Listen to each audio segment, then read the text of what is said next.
Elle est lancée. Voilà. Ok, donc on va maintenant parler des médicaments en urgence cardiaque pédiatrique. C'est très court, 10 minutes. Donc j'ai voulu tout faire et en fait, en révisant, je me suis rendu compte que je ne pouvais pas faire toutes les urgences. Donc j'ai fait un choix, j'ai décidé de parler de la prostaglandine, puisque c'est quand même un des médicaments les plus urgents en néonatologie, et des antiarythmiques, puisque c'est parfois un peu difficile, et puis on nous sollicite souvent pour savoir comment traiter les tachycardies supraventriculaires aiguës. Donc on va s'en tenir à ces deux sujets. Donc la prostaglandine, vous la connaissez tous, c'est une molécule qui est très importante en cardiologie congénitale néonatale. Elle est utilisée en fait dans les cardiopathies pour lesquelles le maintien de la perméabilité du canal artériel est indispensable, soit pour la circulation pulmonaire, comme par exemple une atrésie pulmonaire à septum ouvert ou intact, soit pour la circulation systémique, comme les hypo-VG, une sténose aortique sévère ou une coarctation. Alors, ce médicament n'est pas disponible au Maroc, on s'en procure sous le manteau. Il faut vraiment que ça change, parce que c'est vraiment un médicament qu'on utilise quotidiennement dans les cardiopathies cyanogènes à la naissance, mais il faut vraiment savoir l'utiliser. Alors, c'est un médicament qu'on ne prescrit qu'en unité de soins intensifs ou de réanimation. Il faut toujours poser 2 voies veineuses périphériques. Pourquoi pas pour le mettre en 2 fois, mais surtout pour avoir une voie veineuse de secours, parce qu'il y a certaines cardiopathies qui sont vraiment ductodépendantes. Il y en a certaines qui, si le canal artériel commence à avoir une restriction, on a le temps de réagir, et certaines cardiopathies, quand il y a une atrésie, la prostaglandine est vraiment indispensable, donc il faut avoir une voie de secours, donc il faut toujours poser 2 voies veineuses périphériques. Si on n'arrive pas à poser ces 2 voies chez un enfant qui est mal en point, on peut poser un coaté central, mais il faut éviter au maximum de mettre la prostine sur les cathéters centraux pour plusieurs raisons. Un, pour éviter l'épuisement du capital veineux chez ces patients qui vont sûrement être opérés du cœur, donc on essaie de préserver leur capital veineux. Et puis en plus, parce que sur les cathéters centraux, souvent on a envie de mettre plusieurs voies, alors que la prostaglandine doit être utilisée seule dans la voie veineuse. Il ne faut absolument pas faire de purge, il ne faut pas mettre d'autres médicaments, parce qu'on peut faire des bolus, et les bolus peuvent avoir des complications. Alors le principal message pour les prostaglandines, c'est qu'il faut absolument mettre la dose la plus faible possible. C'est un médicament qui a plein de complications. Alors dans le Vidal, la dose, elle est de 0,1 gamma kilominute pour réouvrir le canal artériel, et ensuite 0,025 à 0,05 gamma kilominute. Ça, c'est les doses du Vidal, et je trouve que c'est des doses qui sont extrêmement élevées. Dans la pratique quotidienne, on n'est pas obligé de mettre des doses aussi élevées.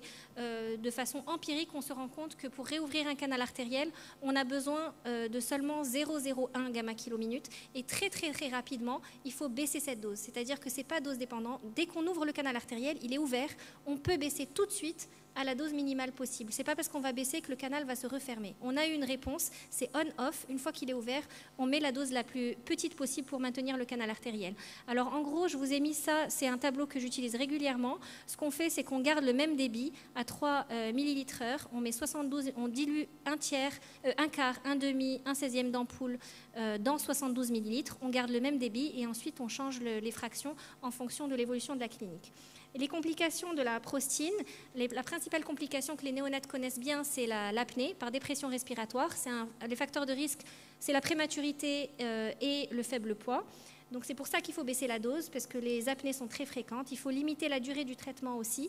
Parfois, il y a des cardiopathies qui n'ont pas forcément besoin. Donc une fois que le cardiopédiatre a réévalué la cardiopathie, il faut se poser la question de savoir s'il faut maintenir les prostaglandines ou pas. Par exemple, il y a certaines cardiopathies comme l'atrésie pulmonaire à septum ouvert, où on sait que dans 75%, le canal il reste ouvert spontanément. Donc en fait, il faut arrêter la prostine et essayer de voir s'il va rester ouvert spontanément. S'il se referme, on peut la remettre. Il faut, si jamais le patient fait beaucoup d'apnée, lui donner de la caféine injectable, et éventuellement, on peut même aller jusqu'à la ventilation mécanique, la ventilation non invasive et la ventilation mécanique. Si ce médicament doit être utilisé en transport, ce qui est très fréquent, puisque ce sont souvent des patients qui naissent dans des maternités non adaptées qui doivent être transférés secondairement, il faut absolument s'assurer que dans le transport, la ventilation est possible.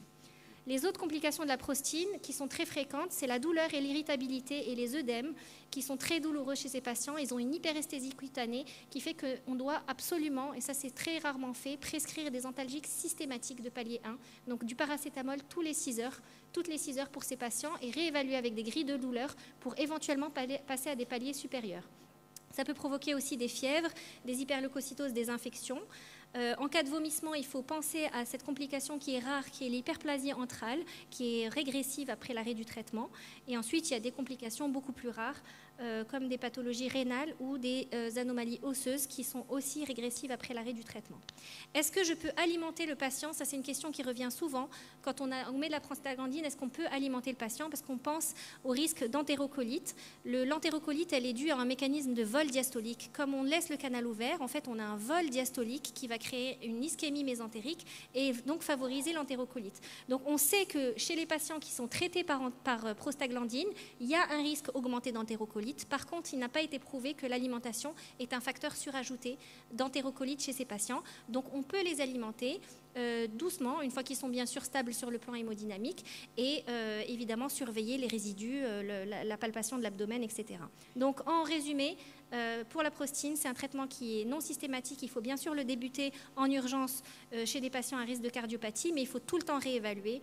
Une fois qu'on a réouvert le canal, baisser drastiquement la dose pour avoir une dose la plus faible possible, réévaluer constamment avec le cardiologue, protéger le capital veineux de ces patients qui vont être opérés, les antalgiques de façon systématique avec une évaluation constante de la douleur et ne pas oublier éventuellement de traiter les apnées par caféine.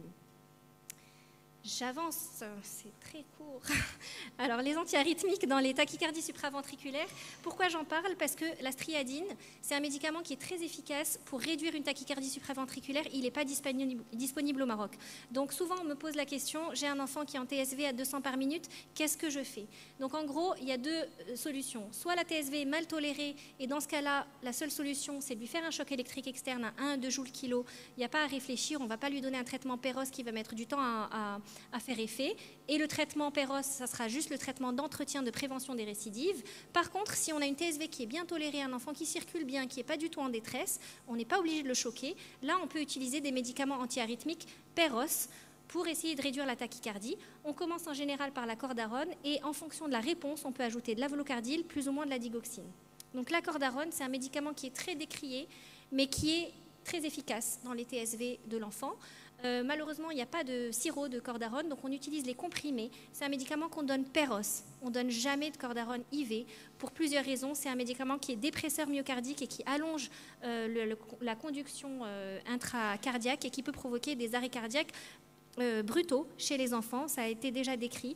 Donc, on le donne uniquement Péros. La dose, puisqu'il n'y a pas de dilution pédiatrique, il n'y a pas de sirop pédiatrique, on va faire des dilutions du comprimé de 200 mg. Donc en général, on donne une dose de charge de 500 mg par mètre carré pendant 5 jours pour essayer de réduire la tachycardie. Puis ensuite, on passe à une dose d'entretien de 250 mg par mètre carré. Donc en gros, on calcule la surface corporelle de l'enfant. Un enfant de 5 kg, par exemple, il a une surface de 0,28. Donc 500 mg mètre carré, c'est 150 mg. On demande aux parents de faire une dilution. Donc c'est un peu parfois difficile, mais on n'a pas trop le choix. Donc on prend le comprimé de 200, on le dilue par exemple dans 2 ml, et pour avoir 140, on donne 1,4 ml. Voilà, la surveillance. Pendant la prise du traitement, il faut absolument être hospitalisé. Il y a un risque d'allongement du QT, comme vous voyez dans cette ECG. Je ne sais pas si vous le voyez très bien, l'espace QT qui est très allongé. Alors l'allongement du QT, tant qu'il est inférieur à 500 millisecondes, il ne faut pas s'inquiéter. Au-delà de 500 millisecondes, il faut réduire la dose. S'il est inférieur à 500 millisecondes, c'est juste un signe d'imprégnation, ce n'est pas forcément une toxicité. Il faut toujours vérifier la kaliémie parce que l'hypokaliémie peut favoriser les troubles ventriculaires qui peuvent être provoqués par la cordarone. Toujours faire un bilan thyroïdien puisqu'il y a une thyrotoxicité.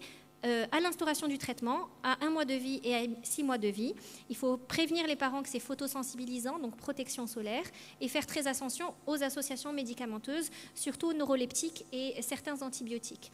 Et à long terme, on a aussi un risque d'accumulation chronique dans les tissus, c'est rare, mais on peut avoir des atteintes oculaires, hépatiques, des pneumopathies interstitielles et même des atteintes cutanées sévères. Les bêta-bloquants, donc si jamais par exemple le patient n'a pas répondu à la cordarone, on peut rajouter un bêta-bloquant.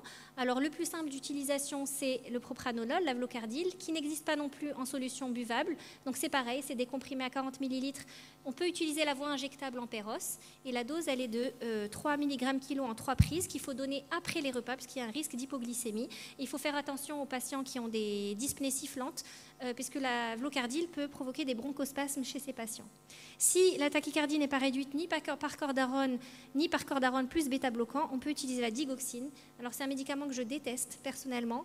Il est beaucoup utilisé au Maroc pour les shunts droit-gauche, pour les insuffisants cardiaques, alors que ça a été prouvé depuis 20 ans qu'il n'a aucune efficacité. La seule indication de la digoxine, c'est éventuellement un trouble du rythme réfractaire. Et en plus, c'est le seul qui est disponible en sirop, en solution buvable. Et il faut faire attention, quand on l'utilise avec la cordarone, il faut diminuer de 50% la dose de la digoxine. La dose, elle est en fonction du poids. Donc c'est 15 gamma-kilos par jour en 2 prises chez le nouveau-né. Et c'est un médicament qui a beaucoup d'effets indésirables, notamment des troubles digestifs qui vont être le signe d'une intoxication digitalique. L'intoxication digitalique, c'est très grave, ça peut provoquer des troubles du rythme ventriculaire graves et on va le suspecter quand on a des troubles digestifs ou des troubles neurologiques. Le dosage de la digoxine, on ne le fait pas en routine parce que c'est envoyé en France et ça met 1 semaine à revenir, contrairement à quand on est en France. Donc on ne le fait pas, on le suspecte sur les troubles digestifs, les troubles neurologiques et on fait un ECG qui va nous montrer éventuellement des troubles du rythme ventriculaire en sachant que la cupule digitalique, qui est la dépression du segment ST après le QRS, n'est pas un signe de toxicité, c'est juste un signe d'imprégnation. Voilà.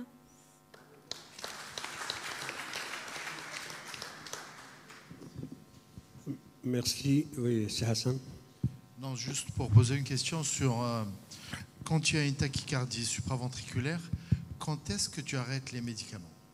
Alors, ça dépend de combien j'ai eu besoin de médicaments à la phase aiguë. Si j'ai eu besoin d'un seul médicament, je le maintiens pendant 1 an pour prévenir les risques de récidive, parce qu'on sait qu'il y a un risque important de récidive pendant 1 an. Et surtout, dans la première année de vie, c'est très difficile de se rendre compte d'une récidive chez un nouveau-né, parce qu'il n'y a pas beaucoup de symptômes.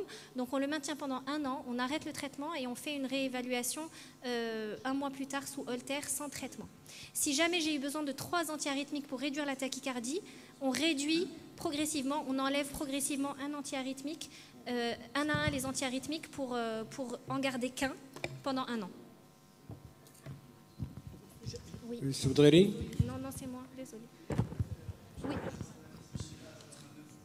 Elle a encore une place? Oui, alors j'en ai pas parlé, mais effectivement, elle a une place dans les tachycardies supraventriculaires bien tolérées. On peut essayer de les réduire par manœuvre vagale. Par expérience, en fait, la manœuvre vagale, elle va surtout nous aider à faire le diagnostic, puisque quand on fait la réduction, on va pouvoir voir si c'est une tachycardie jonctionnelle, ou on peut voir éventuellement un Wolff-Parkinson-White apparaître, ou on va voir si c'est un flutteur, etc. Mais souvent, c'est rarement efficace sur le long terme. On a quand même besoin des traitements, donc on les met en place. Mais ça peut être effectivement, j'en ai pas parlé puisqu'on parlait des médicaments, mais ça peut être effectivement une solution. Oui. Oui.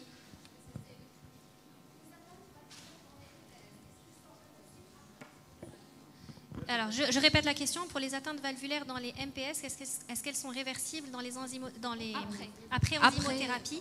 Certaines, oui, peuvent être réversibles. Même la cardiomyopathie, elle peut être réversible. Et en fait, les fuites valvulaires, elles peuvent être aussi de plusieurs étiologies. Elle peut être due à l'atteinte de la valve elle-même, mais elle peut être due aussi à une cardiomyopathie dilatée qui va dilater l'anneau.